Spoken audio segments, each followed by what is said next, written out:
அதிகாரம் வலிமையானது, அதை அடைந்து விட்டால் அனைத்தும் எளிமையானது.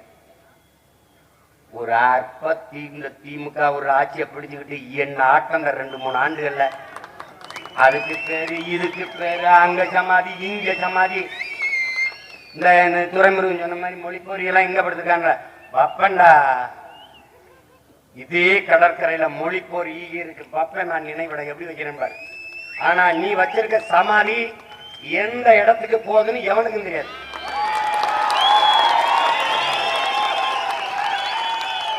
இது என் இடம், இது என் நாடு, என் இன அடையாளம் தான் இங்கு மேலோங்கி நிற்கும். எங்கு திரும்பினாலும் தமிழ் தமிழர் அடையாளம் தான்.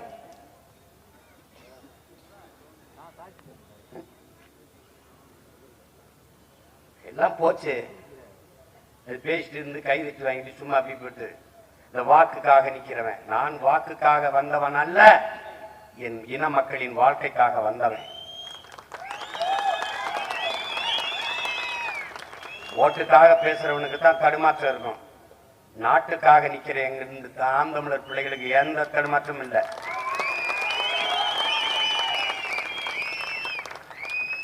தன்மானமிக்க ஒரு இனமான எழுச்சி படை எழுந்து வருவதை எல்லாரும் பார்க்கிறாங்க, நடுங்கிறாங்க. ஒருத்தனுக்கு தனிச்சு தேர்தலை சந்திக்க துணிவில்லை. நாய் நரி கூட்டணிக்கு வந்தா கூட சேர்த்துக்கிற தயாரா இருக்கான். ஆமா, ஆடு மாடு பன்னிக்கெல்லாம் ஓட்டு உரிமை கொடுத்துட்டீங்கன்னு வச்சுக்கிறங்க, அவன் கூட தெரிவான். 10 பன்னியை கூட்டிட்டு நீங்க பார்த்து நம்ம சகாக்கத்தா கொஞ்சம் பேசி நம்ம கூட வந்துருங்க, நம்ம நீங்க எந்த தொகுதியை கேட்கறீங்களோ கொடுக்குறோம்னு பண்ணிக்கிட்ட கூட பேசுவான்.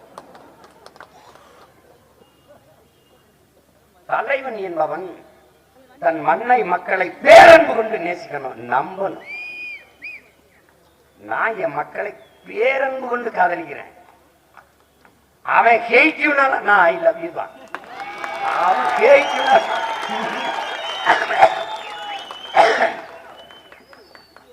இது எங்க அண்ணன் கீராஜேந்திரன் எடுத்த ஒருதலை ராகம் இல்ல. இன்னைக்கு ஒருதலை ராகமா இருக்கு. ஆனா என்னைக்காவது ஒரு நாள் இது இது இது இருதலை ராகமா மாறும். என் மக்கள் எங்களை காதலிக்கிற காலம் வரும். அவன் தேடுவான். ஊழலற்ற ஆட்சி யாரை வச்சு அமைப்ப? லஞ்சமற்ற ஆட்சி யாரை வச்சு அமைப்ப? நிலம் வளம் காக்கப்படணும், யார் உனக்கு? உன் மொழி மீட்கப்படணும், காக்கப்படணும், யார் உனக்கு இருப்பா? தமிழ் தமிழர் என்று பேச ஒருத்தன் நாக்கு இருக்குன்னு சொல்லு இந்த நாட்டுல கிடையாது. இங்க பேசுனாங்கல்ல, என் தம்பி கூட பேசுறான். இந்த மொழி பொறியியல கீழப்பள்ளூர் சின்னசாமி சொல்றாங்க, கோடம்பாக்க சிவலிங்க, விருகம்பாக்க அரங்கநாத, கீரனூர் முத்து, சத்தியமங்கலம் முத்து, ஆசிரியர் வீரப்பன், சிவங்க ராஜேந்திரன், இந்த பேர்களையாவது நினைவு சரி எழுதி வச்சு கூட படிக்கிறது. விருகம்பாக்க அரங்கநாத எழுதி வச்சு படிக்க சொல்லு தெரியாது. எல்லாம் திராவிட அடையாளங்கள். என் அன்பு தம்பி தங்கைகளே, இந்திக்கு எதிரான மொழி புரட்சி அப்படின்னு சொல்ல முடியாது. இந்தி திணிப்புக்கு எதிரான மொழி புரட்சி. என்னினும் இளைய என் உடன் பிறந்தார்கள். இந்த கோட்பாட்டை உங்கள் ஆள் மனதுக்குள் நன்கு உள்வாங்கி பதிவு செய்து கொள்ளணும். நாம் உலகின் எந்த மொழிக்கும் எதிரானவர்கள் அல்ல, இந்தி உட்பட. நம்முடைய கோட்பாடு இந்தி ஒழிகல்ல, தமிழ் வாழ்க. நான் ஏண்டா அவங்க அம்மா ஒளின்னு சொல்லணும், அவன் மொழி அழியணும், நான் ஏண்டா சொல்லணும்? என் மொழி வாழணும், என் மொழியை காக்கணும், அதான்டா என் கோட்பாடு. என் மொழி சாராமல் காக்கணும், மீட்கணும், அதான் என் லட்சியம்.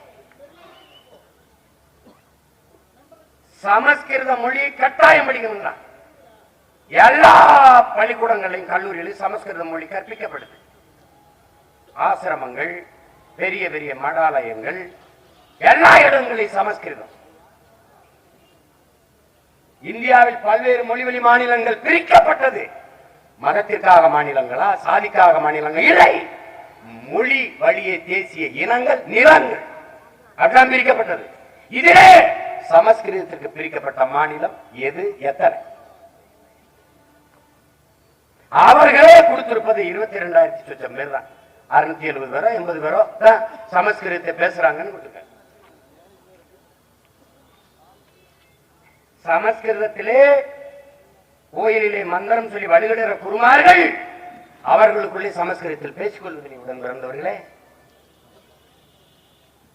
எந்த மாநில மக்களின் பேச்சு மொழி, எந்த மாநில மக்களின் பயன்பாட்டு மொழி, பண்பாட்டு மொழி. ஆனால் என் நிலத்தில் என் இறைகளுக்கு முன்னாடி வழிபாட்டு மொழியாக ஆக்கியவன் யார்? தமிழிலும் வழிபாடு. என்னடா அது கொசுடு, நீங்க காய்கறி வாங்கினா கொஞ்சம் கொத்தமல்லி கருவேப்பிலை கொடுப்போங்கிற மாதிரி தமிழிலும், தமிழில் மட்டும்தான் வழிபாடு. துன்பப்பட்டு குழப்பிக்கிற கூடாது. என்ன இப்படி சொல்றது? அப்படி இந்தி ஒழிக கிடையாது. இனிமே தமிழ் வாழ்க.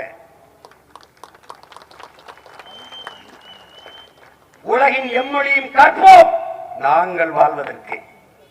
எங்கள் மொழி தமிழ் கற்போம் எங்கள் இனம் வாழ்வதற்கு. இது எங்க கோட்பாடு, எங்கள் தத்துவ நிலைப்பாடு. எம்மொழியும் கற்போம். விரும்பினார், தேவையானார் பிரெஞ்சு, டச், ஜெர்மன், எது வேணாலும் கற்போம். ஸ்பானிஷ் எது வேணாலும் கற்போம். ஹிந்தி தேவை. உன்கிட்ட கேட்கிறேன், நம்ம ஊர்ல ராணுவத்தில் எத்தனை பேர் இருக்கான்? இந்த என் தம்பி இருக்கான் பூமிநாதன், பாதுகாப்பு பாசறை படையில் இருக்கான். விருப்ப ஓய்வு ராணுவத்தில் இந்த வேணாம் 4-5 ஆண்டு இருக்கும்போது வேணாம். ஏன் வேணாம்? நாம் தமிழர் கட்சிக்கு போறேன், எங்க அண்ணனுக்கு பாதுகாப்பு கூட நிக்கணும் வந்து நிக்கிறேன். இப்ப அவன்கிட்ட ஹிந்தி பேசுவான், நல்லா பேசுவான், ஹிந்தி எழுதுவான், ஹிந்தி படிப்பான்.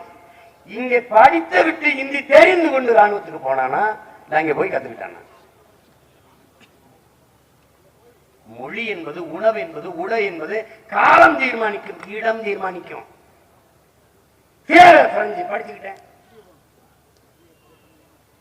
இங்க இப்ப பிரெஞ்சு பாடமா இருக்கு, சில பள்ளிகள்ல படிச்சுக்கிறாங்க நம்ம பிள்ளைங்க, சரி. ஆனால் பல லட்சக்கணக்கான மக்கள், நம் மக்கள், ஈழத்தமிழ் மக்கள், மற்ற உறவுகள் எல்லாம் போய் அங்க வாழ்றாங்களே, பிரெஞ்சு கத்துக்கிட்டு தான் ஏதிலிகளா போனாங்களே? இல்லை, அங்கு போனார்கள். கற்றுத்தரம் எப்படி செய்யப்படுது? 6 மாசத்தில் அழகாக ஆங்கிலம் பேச கற்றுத்தரப்படும். 6 மாசத்தில் அந்நிய மொழி ஆங்கிலத்தை அழகாக சரளமாக பேச கற்றுக்கொள்ள முடிகிற உன்னால் அன்னை தமிழ் மொழி, உன் தாய்மொழியை பேச முடியாத, எழுத முடியாத, படிக்க முடியாத? சொல்லு. எப்படி பேசுவாங்க அவனை அறிமுகப்படுத்தும் போது? சீமான் நல்ல தமிழ் பற்றாளர், நமக்கு தான் புற்றுநோய் வந்த மாதிரி அறிமுகப்படுத்துவான். என்னைய தமிழ் பற்றாளருங்கிற, தமிழனுக்கு என்னைய தமிழ் பற்று? தமிழ் உணர்வாளன் வேற, தமிழன் வேற. நல்லா புரிஞ்சுக்கணும். தமிழ் பற்றாளன், தமிழ் உணர்வாளன் வேற, தமிழன் வேற. என்ன வித்தியாசம்? எங்க அம்மாவை 1000 பேர் அம்மான்னு கூப்பிடலாம், எங்க அம்மா எல்லாரையும் பாடா மகனேன்னு கூப்பிடலாம். ஆனால் அவள் உதிரத்தில் உதிர்த்த ஒரே மகன் நான் தான். அது மாதிரி என் தாய்மொழி எவரும் பேசலாம், எவரும் பாடலாம். தமிழ் உணர்வாளன், அவன் தமிழ் மீது பற்றாளன். ஆனால் நாங்கள் தமிழர்கள், தமிழ் தாயின் பிள்ளைகள். அதை புரிஞ்சுக்கணும்.